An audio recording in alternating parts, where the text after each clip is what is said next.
So, mauna na po kami magtanong kay Senador Cheese. Yun pong nakaraang budget na more than 300 billion, hindi pa talaga Yes po po.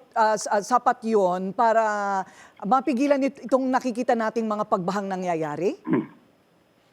Well, I think we have to put it in proper perspective po yung ano natin na sinasabi natin kasi itong mga there are yung 300 billion that we are referring to includes yung local priorities and I think partly meron din yung mga major flood control projects that are being implemented through official development assistance po, yung mga malaki, yung mga river basin programs natin. No? So, if you're talking about yung local, the bigger part of it, it's actually the local flood control projects attending to local priorities.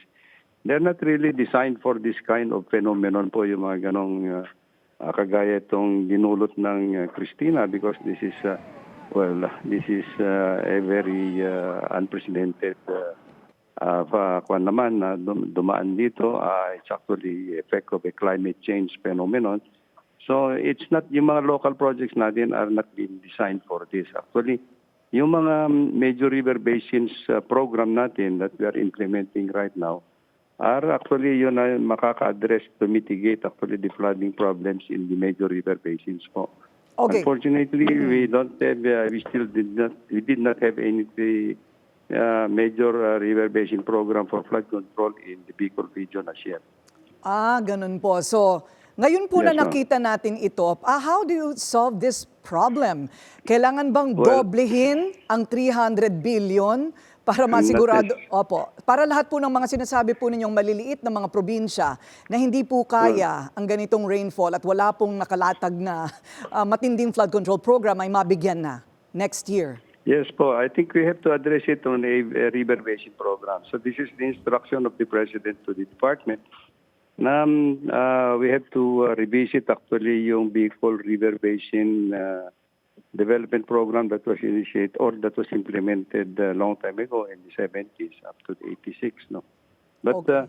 I think the instruction is actually to focus now on the flood control program. Kasi during that Bicol River Basin Integrated Project, flood control is just a small component of the entire development program at that time. So ngayon, sabi niya, I think we have to focus now on the requirements for the river basin. Kasi especially that Camarines Sur, or actually part of Naga City, is actually the basin of the Bicol River. So all the confluences of actually some major rivers actually doon po mo papasok yung mga flooding in those areas. That is why the unprecedented rainwater that nag-downpour dito sa area, dito po na-imbak lahat sa Camarines Sur. So now knowing what we know, Yes, ma'am. meron na po kayong ideya ano po ang hihingin ninyo sa Senado? No, meron na po kaming, hindi po sa Senado. Actually po, we are now preparing actually for the major flood control program in the Bicol River Basin. Fortunately, the master plan for the updating of the master plan for the Bicol River Basin was completed only this July.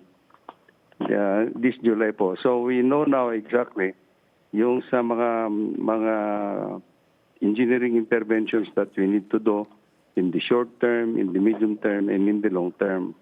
And we are fortunate also na nagkaroon po tayo ng commitment of the Korean government to provide financial assistance in the implementation of these projects po. So kumbaga, alam na po ninyo ang inyong gagawin. Ang kailangan Yes, na po. lang po ay suporta at pondo. Yes po. Kaya I ho think, ba, this- kaya ho ba ng 3 taon ang pagtatapos ng problemang ito sa ilalim ng Hindi naman ho kasalukuyan? siguro. I am not confident na matapos po ito because in the short term, yung short-term development program, it will take at least, I think, about 6 years, 7 years actually to complete the short-term program, and then we still have the medium-term program.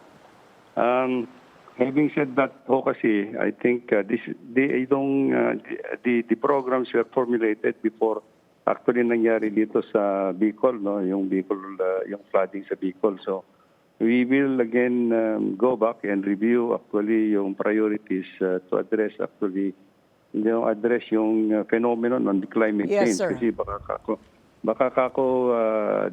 the master plan did not take into account actually itong mga phenomenon on climate change. So good luck po sa inyo, sir.